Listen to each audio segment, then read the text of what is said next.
Greetings and salutations, everyone. My name is Ange Kirchhoff, and welcome to my YouTube channel. Today, I'm going to be talking about must-draft running backs as we approach our upcoming 2025 fantasy football draft. Now, yesterday, I spoke on the value of what an easy strength of schedule at the running back position could provide for us in fantasy football. But today, I want to focus on the importance of what a fantastic offensive line can provide. Again, as you guys can see to the right side of the screen, I've ranked the top 32 offensive lines based on run blocking for this upcoming season, based on 2025 projected starters. Now, I've gone ahead and utilized run blocking win rates for each individual offensive lineman, 2024 DVOA, PFF run blocking grades, and the yards before contact per attempt averages from each individual team, taking a bunch of metrics together in order to come to this conclusion. Now, as we can see, of course, teams like the Atlanta Falcons, LA Rams, Philadelphia Eagles, Indianapolis Colts, and Detroit Lions remain at the top of this conversation as they have for the last couple seasons. But we all already know that we should be drafting players such as Bijan Robinson, Kyren Williams, Saquon, Jonathan Taylor, Gibbs, McCaffrey. So the question is, which running backs are going to be benefiting from incredible play at the offensive line position going into 2025 and are going to see an uptick in fantasy point production because of said offensive line play? I'll go ahead and talk about 7 running backs that we should be targeting for our upcoming draft. Now, before we get into all that content, a couple reminders. First and foremost, for those of you who are looking for timestamps, they're down in the description of the video. Also, while you're down there, for those of you who want to gain an advantage upon your league mates, not only for these upcoming drafts, but for every single Sunday morning for the remainder of the season, be sure to travel down to the description and check out Betr. I'll be partnering with them for the entirety of the 2025 fantasy football season in order to provide you guys picks every single episode and, of course, put my predictions to the test.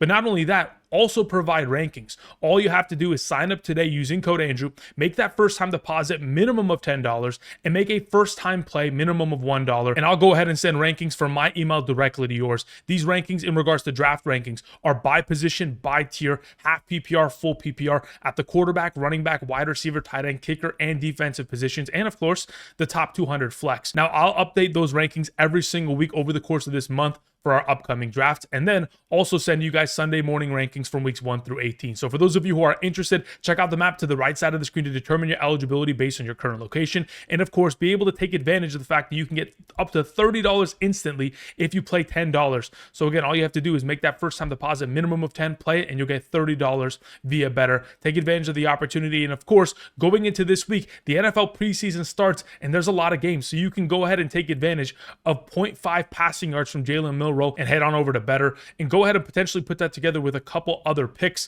going into this upcoming Thursday's games via the preseason. So be sure to check that out today. Thank you very much for all the support. Okay, so let's go ahead and let's begin by talking about the first must-draft running back in my mind. That is David Montgomery of the Detroit Lions. We talked about David Montgomery this time last year in regards to how the offensive line is going to elevate his play because of how incredibly elite they are. Going into 2025, I have the Detroit Lions projected as my number 5 ranked run blocking offensive line. Obviously, they lost their starting center, Frank Ragnow, one of the best offensive linemen in the National Football League, as he retired this offseason. But even with his absence, they went ahead and drafted a rookie. They're going to bring him in and hopefully be able to fill in to those very big shoes. But nonetheless, this is still a top-tier offensive line. Last season, in terms of rushing DVOA, this team was number 2 ranked. They were number 4 in terms of yards before contact per attempt with a 1.75 average. In terms of stuff rate, in terms of their running backs being caught behind the line of scrimmage, they were the 3rd best team in terms of preventing that from happening to their running backs, as it only happened 14% of the time last season. And then additionally, this team had a run blocking win rate of 73%, which ranked number 7 amongst all teams. They come back this season only missing Frank Ragnow, so 4 out of their 5 offensive linemen starters from last season, which is a pretty good continuity rate going into this upcoming year. And behind that offensive line, of course, David Montgomery over the course of the last 2 seasons has been incredible for fantasy purposes. Specifically, this most recent season, weeks 1 through 15, while healthy, averaging 15.8 touches per game and 14.55 half PPR fantasy points per game with a 3.12 yards after contact per attempt average, which was the highest amongst his entire career since 2020. And besides his own individual efforts, a lot of these statistics are gathered because of how great this offensive line is. I mean, just looking at this following statistic, 86.9% of the attempts that David Montgomery has had over the course of the last 2 seasons have led to positive yards. He's number 1 amongst all running backs within that category with a minimum of 150 rushing attempts from 2023 to 2024. Again, this offensive line has elevated him, has elevated Jahmyr Gibbs, and they're not stopping anytime soon. Now, I understand that there are some reports coming out of training camp in which Jahmyr Gibbs is taking a lot of the overall first team reps, but there are still going to be a lot of opportunity for David Montgomery to succeed within this run first approach. Again, he is still the most valuable handcuff in fantasy football, and that's because of the opportunity share that he has seen. Over the course of the last 2 seasons, Lions running backs have had 926 total rushing attempts. David Montgomery accounting for 404 and Jahmyr Gibbs 432. That's a 43% to 46% attempt distribution. David Montgomery is not going anywhere. And even if his percentage goes from 43% to 39%, he is still in line for potentially 200 attempts this upcoming season. I mean, prior to his injury last year, when we compare his overall opportunity share and statistics to Jahmyr Gibbs, Montgomery had 185 rushing attempts compared to Gibbs's 186 from weeks 1 through 15 of last season, 38 targets to Gibbs's 49, and 12 total touchdowns in comparison to Gibbs' 14. The opportunity within this backfield is distributed evenly, and going into this upcoming season, despite the fact that his current ADP has dropped to RB24, RB20, RB22 on different platforms, I think we should be taking advantage of this discount that we're going to get from David Montgomery, because he is going to continue to get himself red zone utilization like he has seen over the course of the last 2 seasons. Last year, amongst all running backs inside the 5-yard line, had the 4th most rushing attempts and 5th most rushing touchdowns. And again, he missed weeks 16 through 18 due to injury. And if you guys remember back in week 18, Jahmyr Gibbs had himself a lot of rushing touchdowns within that game. Now, not only will he be able to compete on the ground and in the red zone, he's also going to be able to compete through the air. That target count was very similar to Jahmyr Gibbs last season from weeks 1 through 15. And when we look at the overall efficiency of David Montgomery within the receiving game last season, we had career highs in yards per reception, 9.5, yards after catch per reception with 10.1, and he had himself a 95% catch rate. He had 36 receptions on those 38 targets. When given opportunity, he delivered. All right, let's move on to the next running back I wanted to talk about. It is DeAndre Swift, because behind this offensive line that the Bears have retooled, he's going to find himself an opportunity to succeed in fantasy football once again, just like he has every season of his career. Now, going into 2025, I currently have the Bears run blocking offensive line as the number 6 rank. In terms of DVOA, amongst all teams in 2024, of course, with 3 different starting offensive linemen, they ranked 24th. But still, in terms of yards before contact per attempt, we're number 5 amongst all teams with a 1.62 average. In terms of a run blocking win rate amongst all teams last season, they were number 1, tied with the Kansas City Chiefs with a 75% win rate. They were only stuffed in the backfield 16% of the times, which is the 9th best in the National Football League. And in terms of continuity within this offensive line, like I mentioned, yes, they've retooled. They have only 2 of their 5 starters returning, but they've made some huge improvements. Joe Thuney, formerly of the Kansas City Chiefs, a 2024 All-Pro offensive lineman. Of course, they traded for him this offseason. They also traded for Jonah Jackson, former Los Angeles Rams and Detroit Lions offensive lineman. Of course, he was with the Detroit Lions while Ben Johnson was there, so he knows what kind of talent he is. Therefore, he brought him in. They also signed Drew Dahlman, the former starting center of the Atlanta Falcons. Again, that is an elite offensive line. And of course, he's an incredible run-blocking offensive lineman. So you bring all 3 of those interior offensive linemen into this conversation, and they join someone like Braxton Jones, who had the 4th highest run-blocking win rate amongst all offensive tackles last season. I mean, again, this offensive line is retooled and ready to go. Amongst all teams in the National Football League, the Bears have the 7th highest paid offensive line based on the cap. They've made a lot of contributions to go ahead and improve the front because they know that they're going to have to run the ball a lot this season in order to protect Caleb Williams and, of course, enact Ben Johnson's kind of scheme. Now, what we have seen from DeAndre Swift this most recent season as a Chicago Bear isn't the most promising numbers, but he was still effective from weeks 4 through 18, averaging 18 touches per game and 12.65 half PPR fantasy points per game. Throughout his career, he's averaged over 11.4 fantasy points every single season, and the order at which I've distributed it on screen, 13.7 to 11.4, being from 2020 to 2024. Now, those first 3 seasons of 13.7, 14.6, and 11.9 were all with the Detroit Lions, one of which of those seasons, Ben Johnson was the offensive coordinator back in 2022. 2022. Specifically within that season, DeAndre Swift had himself career highs in terms of yards per attempt with a 5.47 average and 3.1 yards after contact per attempt, both career highs.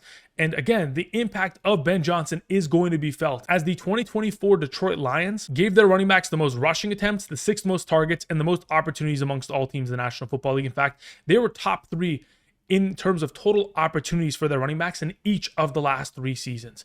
I'm expecting Joe Thuney and Dahlman to be the biggest upgrades to this offense as a whole, even though they're bringing in guys like Colston Loveland and Luther Burden. I do anticipate these 2 offensive linemen, this guard-center combo, to potentially even be top 5 by the end of this upcoming season. They're both going to play incredibly and certainly impact the overall fantasy success of DeAndre Swift come 2025. All right, let's go to the next running back I wanted to mention. It is Isiah Pacheco of the Kansas City Chiefs. Look, the Chiefs going into this upcoming season on my number 13th ranked run blocking offensive line. In terms of DVOA last season, ranked 12th. In terms of yards before contact per attempt, ranked 9th with a 1.52 average. In terms of run blocking win rate, they were ranked number 1 with the Bears last season with a 75% win rate. In terms of stuff percentage, we're the number 1 ranked team in the National Football League. The running backs only being stuffed behind the line of scrimmage 13% of the time. But going into this year, sure, there is a little bit of a continuity change. Only 3 of your starting 5 offensive linemen returning. Those 3 offensive linemen specifically on screen with Humphreys, Trey Smith, and of course, Jawan Taylor, their starting right tackle. Now, this offseason, they've gone ahead and retooled their left side of their offensive line. Specifically, in 2024, they made a selection in the 2nd round to bring in their future left tackle. Obviously, they did not pan out last season. They're going to shove him in to play left guard, which certainly is going to be something that finds success. But this offseason, they also utilized first-round draft capital in the 2025 NFL Draft to select Josh Simmons, who is going to be the new left tackle of this organization going forward. Now, sure, neither of these 2 have proven themselves in the National Football League, but Andy Heck, the offensive line coach of the Kansas City Chiefs, who has been with the Chiefs since 2013 and coaching the offensive line position as the primary offensive line coach since 2006 in the National Football League. He has a lot of experience, and he's going to be able to elevate these 2 young offensive linemen. Now, when we talk about the potential of Isiah Pacheco behind this offensive line, like we've talked about already this offseason, from weeks 1 through 2 of last year, prior to his injury, averaging 20.5 touches per game and 14.2 fantasy points per game. Of course, back in 2023, when he was given ample opportunity, again, from weeks 1 through 22 of the 2023 season, averaging 19 touches per game and 14 fantasy points per game.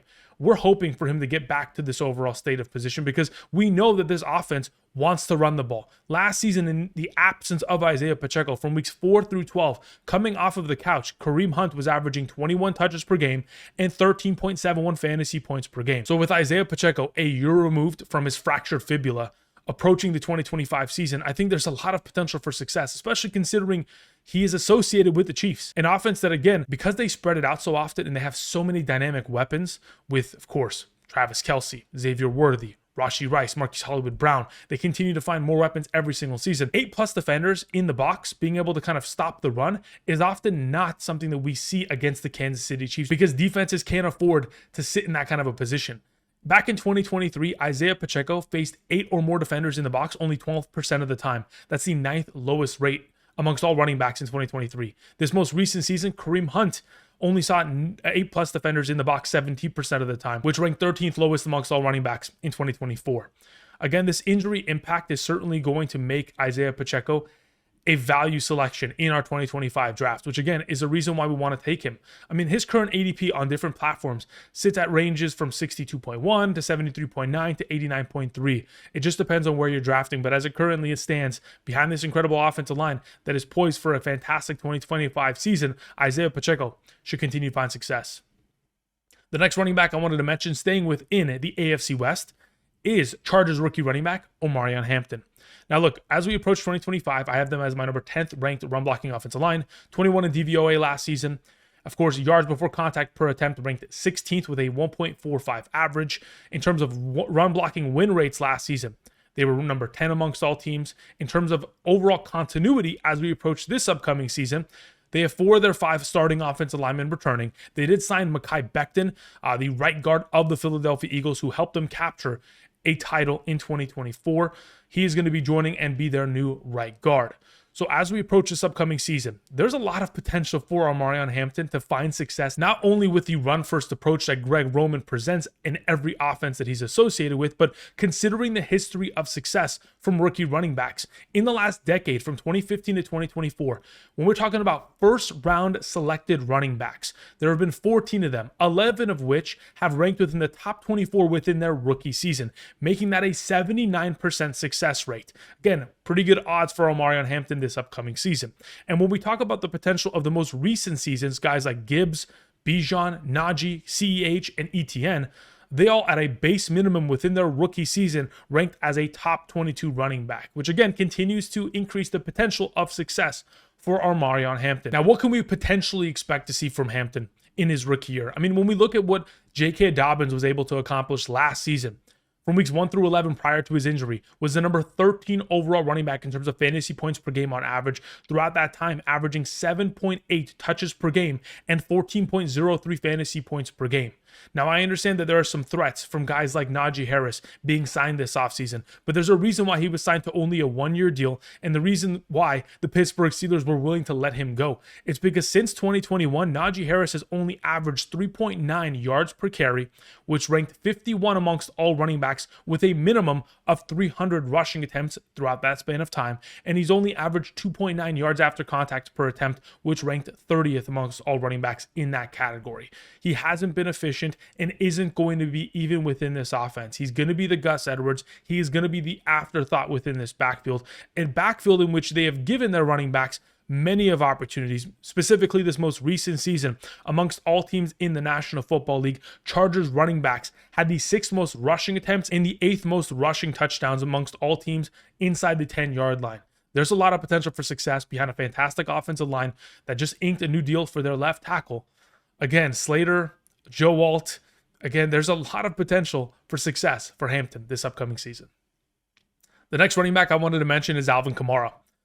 As it currently stands going into this upcoming season, even though there's been a lot of shuffling within this offensive line, losing guys like Ryan Ramczyk, who just most recently retired, who was with the organization for a while, and yes, they're reshuffling by moving a couple offensive linemen to different positions, going into this upcoming season, they've got a relatively high ranking in comparison to where many people may project. Currently on my board, they're number 9. In terms of DVOA last season, ranked 14th. In terms of yards before contact per attempt, they ranked 9th amongst all teams with a 1.52 average. In terms of run blocking win rate, ranked 10th with a 72% win rate last season. Going into this upcoming year, I do anticipate Alvin Kamara to get himself a boatload of receiving utilization. But if this offensive line can move, defenders and move the front 7 of their opposing teams, of course, Alvin Kamara is going to be given enough ample opportunity to succeed on the ground and through the air. Last season from weeks 1 through 14, averaged 22.1 touches per game and 16.64 fantasy points per game. I mean, like I mentioned a couple days ago when we talked about the tier list rankings at the running back position, he's been top 12 overall and top 6 in terms of fantasy point per game average in 6 of the last 8 seasons. He's been one of the best fantasy running backs in the history of fantasy football. And as we approach this upcoming season, he gets Kellen Moore as his new head coach and offensive play caller. Kellen Moore offenses have given their running backs top 12 opportunity shares in 4 of the last 5 seasons in which Kellen Moore has been associated with offenses. Of course, from 2020 to 2022 with the Cowboys, 2024 with the Eagles, and unfortunately with the Chargers in 2023, Austin Eckler sustained an early injury, which of course threw that out of whack. But nonetheless, as we approach this upcoming season, of course, we already know that Alvin Kamara is going to find himself a lot of success within the receiving game. Last season, in the 13 healthy games he played, 11 of which of them consisting of 4 or more receptions. On top of that, of course, he was given ample opportunity, but sometimes opportunities ran shy within the red zone. This upcoming season, we're not going to see an immediate impact of Taysom Hill's rushing upside as he'll be absent recovering from his injury. When we talk about the public expectations of this offensive line, obviously a lot of people don't have hope within it, but I expect them to play beyond those expectations in 2025. And of course, elevate Alvin Kamara in doing so. The next running back I wanted to mention is Chuba Hubbard. We talked about Chuba Hubbard yesterday because of his incredible running back strength of schedule, but not only does he have a great schedule, but he has a fantastic offensive line. This upcoming season, they're ranked 11th amongst all in terms of run blocking. Last season, in terms of DVOA, ranked 15th. In terms of yards before contact per attempt, a low 1.24 yard per carry average in that category. But in terms of run blocking win rate, a 72%. 10th amongst all teams, and they were number 1 tied with the Kansas City Chiefs in terms of stuffed rate. 13% of the times their running backs tackled behind the line of scrimmage, which again was the best in the National Football League. So as we approach this upcoming season, with 5 out of 5 of these offensive linemen returning, 100% continuity rate into 2025 from 2024, I expect Chuba Hubbard to continue where he left off last season. Weeks 3 through 16, averaging 21 touches per game and 16.08 fantasy points per game. An incredibly efficient runner with a 4.78 yard per carry average throughout that span of time and 3.46 yards after contact per attempt, which both of those numbers being top 12 at the running back position last season, often due to the fact that, of course, this offensive line was able to help elevate Chuba Hubbard. He was given unimpeded volume of opportunity last season, handling 83% of the opportunities within this backfield in terms of total rushing attempts and, of course, targets combined. 81% of the total touches and 81% of the fantasy points scored from Carolina Panthers running backs. Again, when healthy, a dominant force. When you have all starting 5 of your offensive line returning this season, and they all played well within run blocking last season in terms of their individual win rates and individual grades, my expectation is that, of course, Dave Canales is going to help elevate this offense once again for another consecutive year as their primary play caller. It just wasn't a couple seasons ago, back in 2023, as the offensive coordinator of the Tampa Bay Buccaneers, that Dave Canales was able to elevate Rachaad White to being the number 7 overall running back in fantasy with 272 attempts and 70 targets. There's a lot of potential for upside here within this offense for Chuba Hubbard. The final running back that I wanted to mention to close out today's video is Aaron Jones. Aaron Jones is associated with my current ranked number 8 offensive line in terms of run blocking. In terms of DVOA last season, ranked 20th, but again, they did have a lot of injuries last year. In terms of yards before contact per attempt, they ranked 11th with a 1.5 average. And in terms of run blocking win rates, 72%. In terms of continuity, they're only bringing back 2 of their 5 starters, both offensive tackles. But I think they've made incredible improvements to the interior of their offensive line. First and foremost, this offseason, they signed Ryan Kelly and Will Fries, both interior offensive linemen, center and right guard of the Indianapolis Colts. We all know how great the Indianapolis Colts have been in terms of running the ball and how great their offensive line has been in recent seasons. And of course, Kelly and Fries certainly have impacted that overall success that they have found. Not only did they go ahead and bring in those offensive linemen, they utilized first-round draft capital in the 2025 NFL Draft and brought in Donovan Jackson. You get back Christian Darrisaw, their starting offensive left tackle, from his season-ending injury last season, and we're going to continue with Aaron Jones being the primary number 1 back of this team. Again, last season when healthy, weeks 1 through 17, was the number 18 overall running back in terms of fantasy points per game on average, averaging 13.14 on 19.31 opportunities per game. Again, with this offensive line, had a 4.46 yards per carry average last season, number 23 amongst all running backs with 50 attempts minimum, and a 3.0 yard after contact per attempt average, ranking 32nd amongst all running backs with 50 attempts. Going into this upcoming season, we should continue to see the Vikings utilizing their running backs at a high rate. They rank 13th in terms of RB opportunities. Again, opportunity leads to success in fantasy football. We all know that, right? So when Aaron Jones last season played 60+% of the snaps, he was averaging 14.41 fantasy points per game in those 11 games. Now, again, a lot has been made this offseason about the potential of Jordan Mason.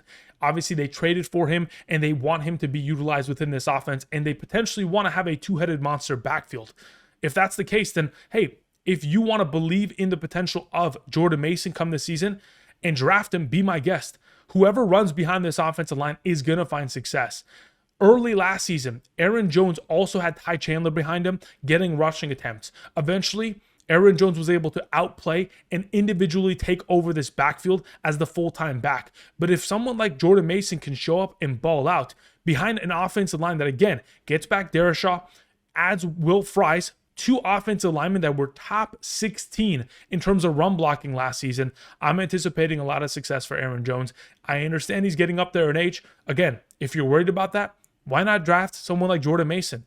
His ADP isn't that high. I know it's climbing as the weeks, progress. I think you can get him at a pretty good overall investment in our upcoming drafts. And of course, take advantage of the offensive line play of the Minnesota Vikings. Okay, now before we close out today's video in regards to must drafts, a couple reminders for those of you guys who want to go ahead and get your hands on my 2025 fantasy football draft guide via Patreon. There's a link down in the description. Besides getting my draft guide and the subsequent rankings that are associated with them and the updates that'll come with those rankings, you can go ahead and also ask me unlimited questions via Patreon, get Discord server access, all of that information down in the description for those of you interested. But of course, I wanted to go ahead and once again flash onto the screen the running back offensive line run blocking rankings going into this upcoming season. Again, we already know Bijan, Kyron, Saquon, Taylor, Gibbs, like I mentioned earlier, are going to be associated with fantastic offensive lines. There is an offensive line that I did not mention over the course of today's episode that is ranked highly, that being the Denver Broncos. They do have a fantastic offensive line in terms of continuity. It is coming back. It's just a matter of who are we investing in?